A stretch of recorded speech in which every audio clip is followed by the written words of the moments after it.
Hey everybody, we're the Harley Davidson group. I'm Ian Todd. It's David Moser, and then we have Pete Wearsch and Shalosky who are covering the filming at the moment, so you won't be seeing them.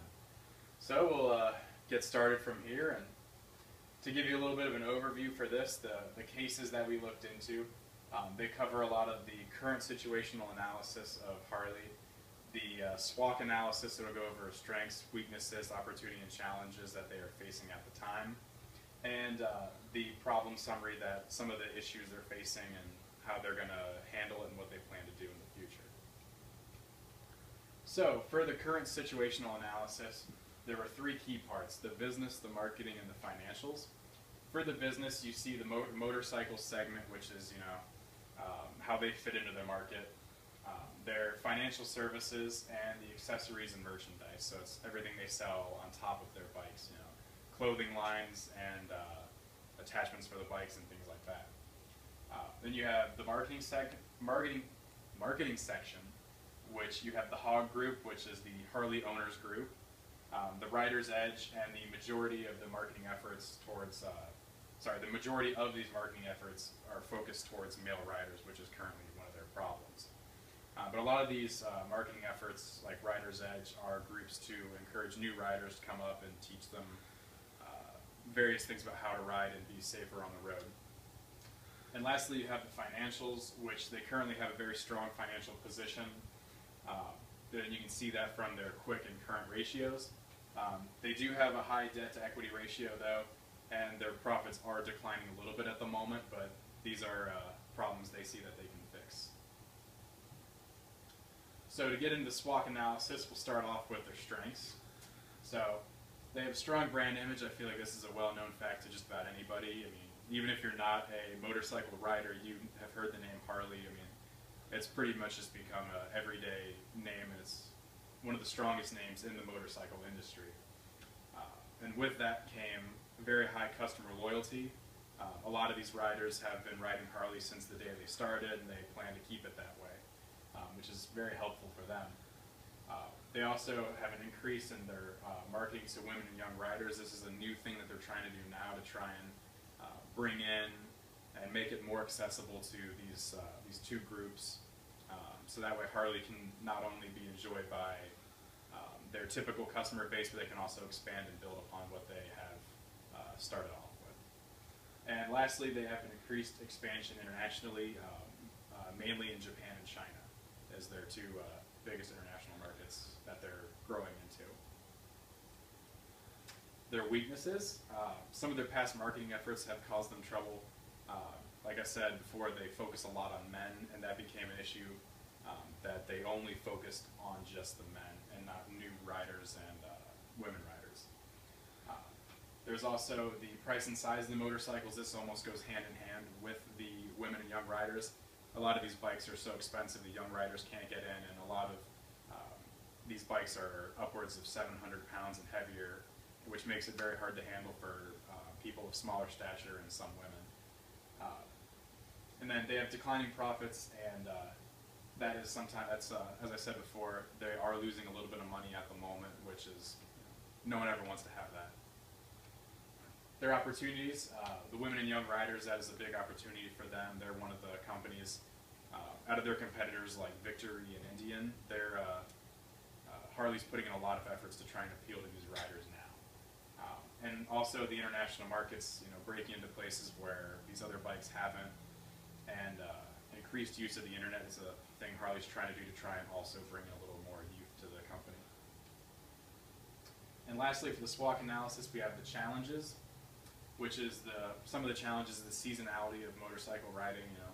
No one wants to be driving in Ohio in the middle of winter on their bikes, so that kind of cuts down on the business in the middle of December and some of these long winter months. And the aging core market, which is a lot of their riders who had been with them since the start of the company's existence, and they're starting to age and get to the point where they can't ride as much, which is why Harley's now trying to branch out into the younger markets.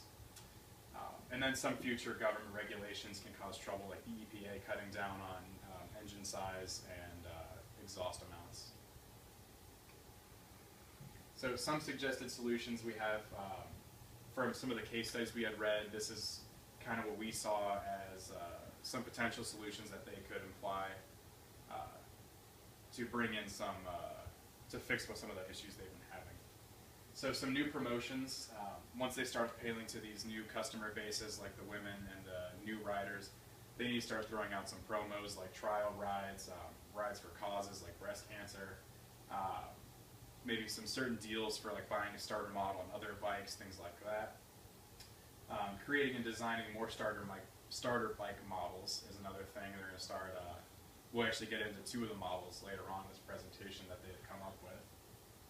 And also a little bit of customization for their bikes. You know, if you got longer arms or shorter legs, you can either bring up the foot pegs, drop the seat, or bring the handlebars a little closer, things like that. Which also goes a lot with bolt-on parts, which will allow a lot of this customization. And lastly, to focus on a lot of their apparel, because they do have such a high and strong brand name and customer loyalty that being able to push their sales on a lot of their clothes and other apparel would really be a big benefit to them. And also their customer base here, we'll get into that. One thing they don't want to do is, as they expand into this new customer base, they don't want to alienate or cut off their original owner or their original riders. They just want to expand upon it and make Harleys accessible to everybody while still maintaining that big, rough and tough Harley name that they've worked so hard to achieve. As we'll kick it over to Dave. All right, so from now on, we're going to be talking about things that Harley has been doing and how we found out. We went to Harley Davidson Freedom dealership, and we talked to Sam Hoff, the manager there for the sales department. And so we interviewed him, and he told us all these things that you're about to hear. So first off, Harley's had some problems with the amount of models that they had and how big they were. They've already dealt with this problem by bringing in two new motorcycles, the 500 and the 750 Street, which is right here. This weighs a lot less than their average bike, which looks more so like that, which weighs around 728 pounds, and these 2 models weigh 500. This makes a huge difference when it comes to handling and pretty much taking control of the bike. And again, younger riders that don't have much experience will find it much easier to ride a bike like this than a bike like that. Cost. So as we said before, Harley does charge quite a bit because it is a premium brand, and this is hard for some younger riders to obviously afford one. But according to Sam, they are not going to be able to cut down any more costs on some of their premium brands because quality is #1 in their book. So according to Sam, Harley's right on point when it comes to this and aren't going to change anytime soon.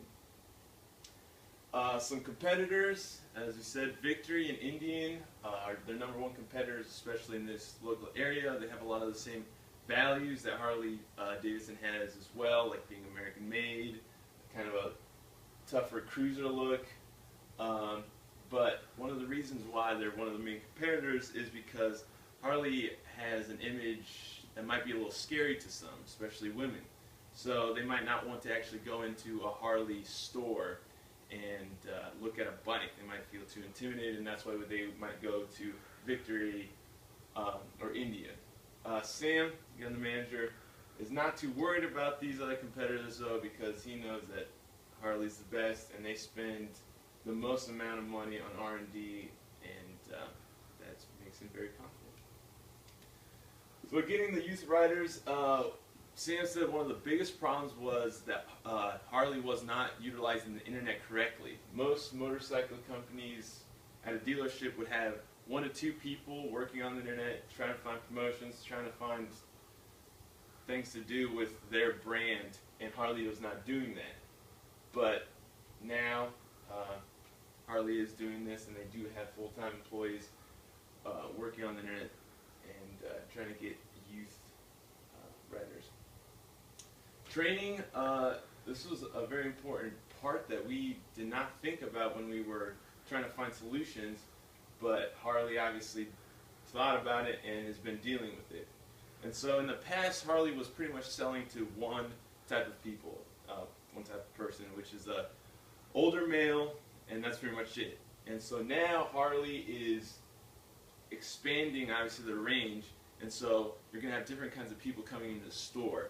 So you're going to have to deal with those people differently, and so Harley's been training people on how to sell to women and maybe to younger people, and so this is going to be a huge advantage.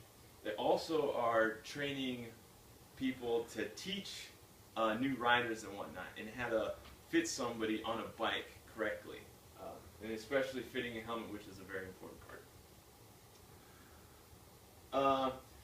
Trying to break stereotypes is another thing that Sam said.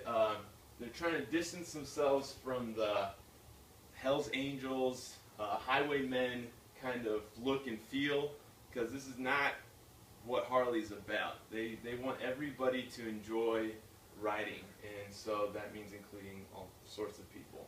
Another trend that Harley is trying to work in is from women, usually 20 years ago, just being on the back of a motorcycle, to actually now they're riding the motorcycle. They're maybe riding with their husband on a different motorcycle, not just on their husband's motorcycle. And so having more models has definitely helped this to break the stereotypes too, because you'll have younger and women also. Alright, sales around the world. There's obviously many markets that have not been tapped yet, and Harley's trying to do this. They're doing this by having trade shows.